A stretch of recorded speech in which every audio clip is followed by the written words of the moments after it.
all right, man, I'm going to bring in one of the captains. I called the flight attendant. She said, what? I said, I need one of those captains up here to talk to me. You could hear her like, what?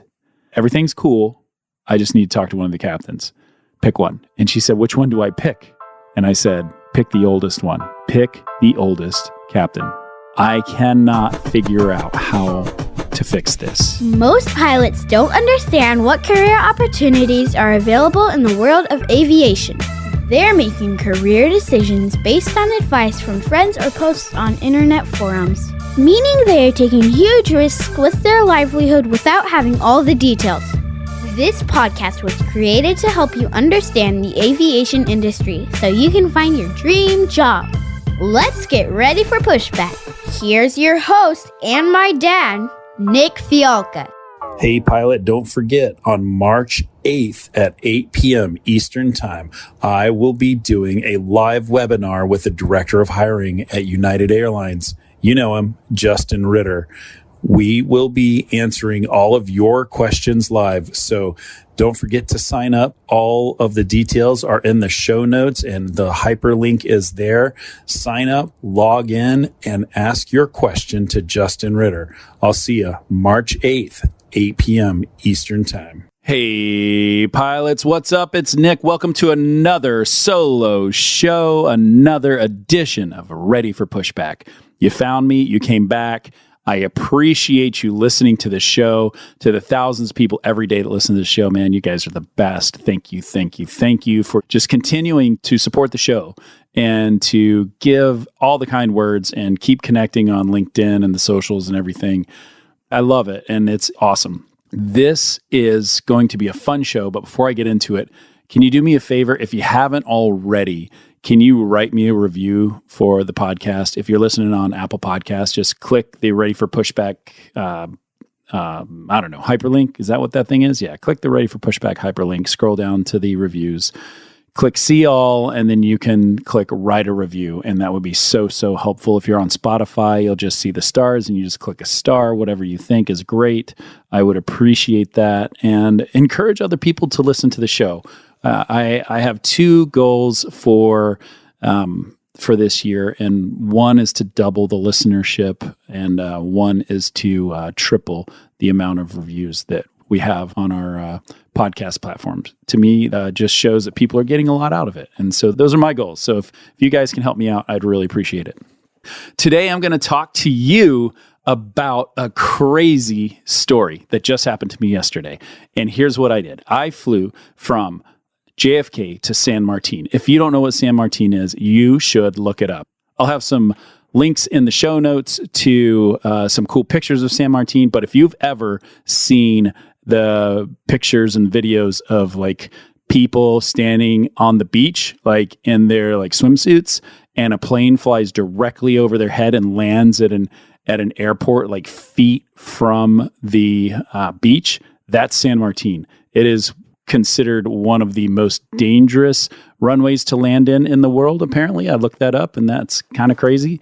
And the reason is because there's kind of one way in and one way out. And if you have to do go around or you lose an engine or whatever, the only thing as you take off in front of you is a giant mountain. So no stress, no threat, nothing, right? Totally easy. So it was my first time into San Martin. It's also my first time flying from JFK to any island. And when you go far away from the U.S. land, you lose VHF capability. So I'm going from JFK to San Martin. If you draw a line, you go through this airspace called waters.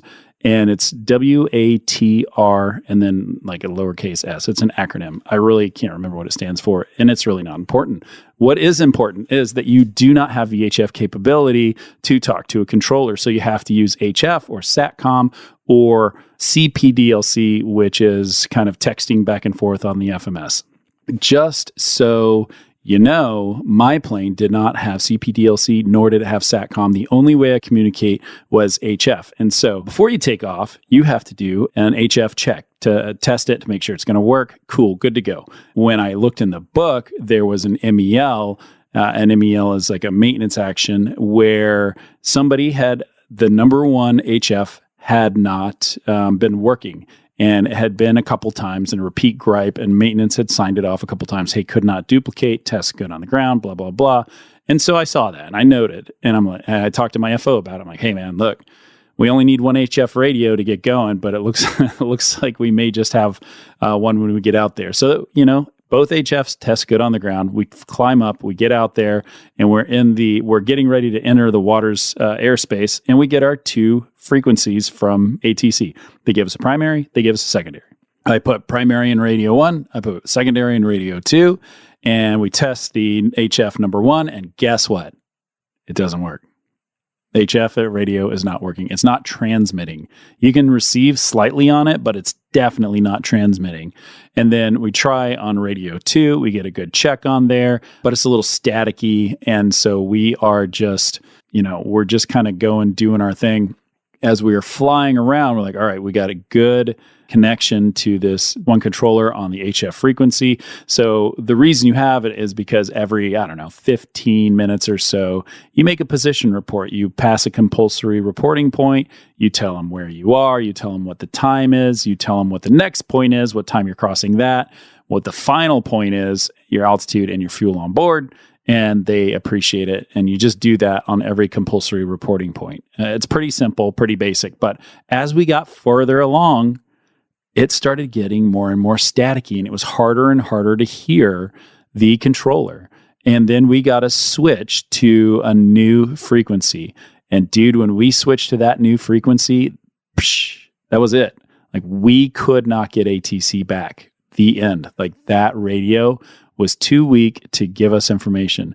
And so I made some calls in the blind, and dude, here I am. Like, I cannot believe it. I'm sitting here. It's my first time flying the waters route. I'm a new captain at this airline. I've been like, oh my gosh. And I had just, hand to God, before the week started, I saw that I was doing this flight, and I had texted the FO early, like a few days early, and said, hey dude, look, I'm reviewing, I'm studying, I'm getting ready. Like, what are our threats?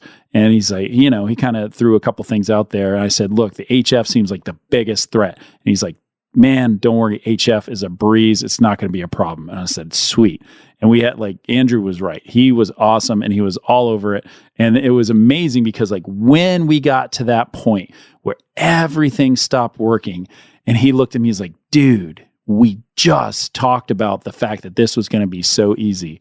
And so, here I am, right? Imagine yourself in this scenario. Imagine that you are halfway across the Atlantic Ocean, halfway to San Martin, and you've been flying for hours, and all of a sudden you have no communication. Your HF is gone. You have no SATCOM. You have no CPDLC. Like, how am I going to talk to ATC?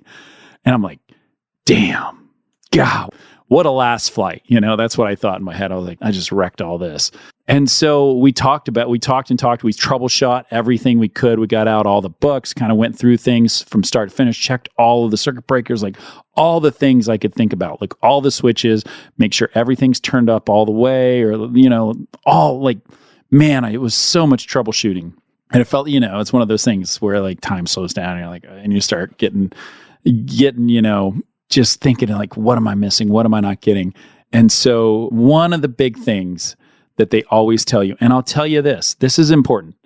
One of the things we talk about in the interview prep world is always being able to expand your team.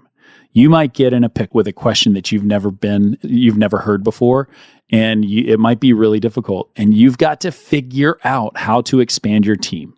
And so I want you to think about how you would expand your team. Okay, you've got a couple ideas, hopefully. And so, I'm like, okay, Andrew, I got you and I got me, and I got a plane full of passengers. And I thought for a second, and I said, wait, there are 2 deadheading crew members on this flight that are actually 2 deadheading crews total, 2 FOs, 2 captains that are flying with us to San Martin to take other planes out of there once we get there. And they both fly the same type of aircraft. They both fly 7.5s and 7.6s. And so I said, all right, man, I'm going to bring in one of the captains. I called the flight attendant and I said, hey, I need a favor. And she said, what? I said, listen, I need one of those captains up here to talk to me. And she, you could hear her like, what? I said, everything's cool. I just need to talk to one of the captains. Pick one. And she said, which one do I pick? And I said, pick the oldest one. Pick the oldest captain. And she said, okay. And she sends this guy up. He's definitely an experienced captain. And he gets in. He's like, guys, what's up? And I said, listen, man, this is my first time across waters. We have no HF capability. It's probably something I'm messing up. I cannot figure out how to fix this. And he looks around and we go through everything that I just did. We did all the troubleshooting, all the little steps. And he said, yeah, they are not working. And I looked at him and we looked at the maps and the Jeppesen charts and saw where we were. And we were just about halfway. And he said, hey, you still have your VHF, right? And I said, yeah, but dude, you can't talk to ATC on that. He said, yeah, but you're up 1, 2, 3, 4, 5 in radio 1, and you're up 121.5 in radio 2. 1, 2, 3, 4, 5, for those of you that have never done an oceanic crossing, it's called fingers, because you have 5 fingers. It's kind of a dumb thing, but that's what they've been calling it forever. And that's what you talk between planes. All the planes that are just within reception, they can, you tell them, hey guys, there's turbulence here. Hey, there's weather there. Hey, we've got this or that. That's how you go about managing yourself and the other aircraft when you are kind of alone and unafraid with no ATC.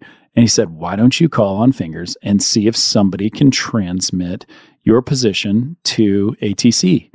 And by God, JetBlue and American Airlines hooked me up all the way down, every compulsory point. I'd say, hey guys, anybody out there, and they would come back and say, hey man, you ready for your next point? And I would give them the information. They'd write it down and they would transfer it and over to ATC. ATC would send it back. And then eventually they gave us a new frequency that was San Juan Center, and we freaking crushed it. It was amazing. And we made it to San Martin and everybody was happy. I filled out an ASAP form because that's the right way to do it. If you don't know what an ASAP form is, it's a special form that you fill out that goes to the FAA for them to review when there's some kind of error that's made. It's mostly for data driven to help gain knowledge about aviation safety, but it also helps cover your six. If you mess something up, you fess up and you're like, hey, I messed this up, and everybody learns by it. And that's a good thing.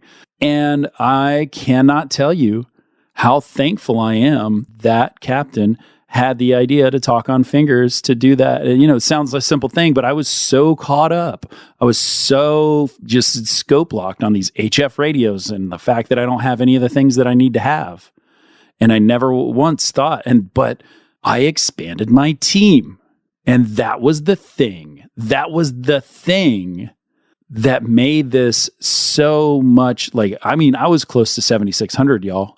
Listen, if my buddy Redman's listening, he knows, I flew 3 hours 7,600 with that guy once 20 years ago. But I was so close to it. And I'm glad that I expanded my team to know that I was not alone, to know that I had more help. There's always more help. There's always something that you can learn.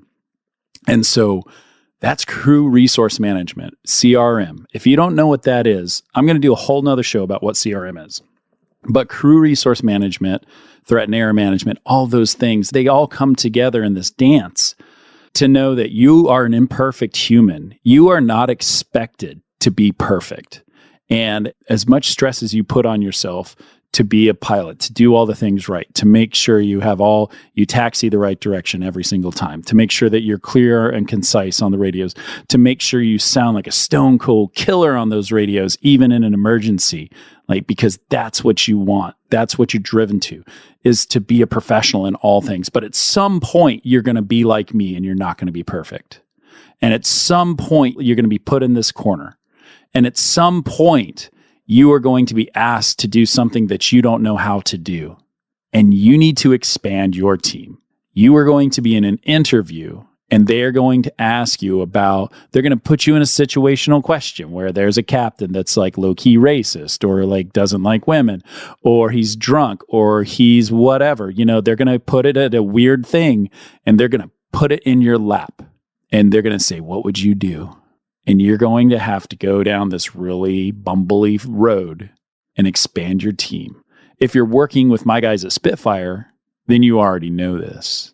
Then you are already a pro at this. Then you are already ready to expand your team and nothing will trip you up. And because our focus is having the bigger picture. And you know what? I didn't have that bigger picture. I lost that bigger picture when I got scope locked on the HFs. And I am so thankful for that guy. I don't even know his name, but he was so generous and came in. He's like, yeah, you guys are good, blah, blah, blah. And man, I could have hugged the guy because Andrew and I were just trying our best to just do the right thing and be good at it. And then it just all fell apart. So let's fast forward because I want to mention this. The story's not really over. And so we land at San Martin and it was beautiful, dude. Oh, it was so beautiful. And it was such a fun way to fly and land that plane, totally bucket list thing. And then we pull in. The funny part is, as we're like deboarding, guess who's there on the front row? Is Michael J. Fox. Michael J. Fox from Back to the Future and Teen Wolf and all. Just an amazing human that's just loved by everybody. And I thought to myself, Lord have mercy, like, cannot believe like this is the flight where I'm having all this problem. And like, I call a captain into the cockpit. I'm sure like Michael J. Fox is somewhere with drinking a bottle of champagne, telling that story that night. And every other person that saw that guy come in. So we land and we are in San Martin. We are far away from just about everywhere. And now I have an airplane that cannot go back to JFK because it's got 2 failed HF radios. And in San Martin, we do not have maintenance for my company there. There's no nothing. And so what you have to do is write up the problem and put it in the book.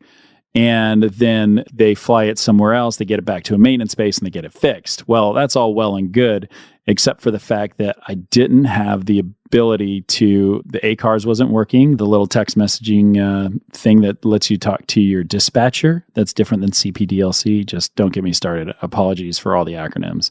But it wasn't working. And so then I had to like figure out again, like, how am I going to get in touch with the company to tell them that there's this maintenance issue on this plane? And so you know what I did? You're right. I expanded my team. And I said, hey, Andrew, who's your cell phone provider? He said, oh, T-Mobile. I said, do you get free international calls? He said, yeah. I said, turn your phone on. I need to use it. And I called dispatch and I had them hook me up with maintenance. Maintenance gave me all, I told them what happened and we put it all in the book and we got all of the things written up and all the stickers in place and all the different things that you have to do. And the plane was able to leave on time. And instead of going back to JFK, they brought it to Atlanta. And they had a different plane that they was going to Atlanta and they brought it to JFK. And it was a win-win for everybody.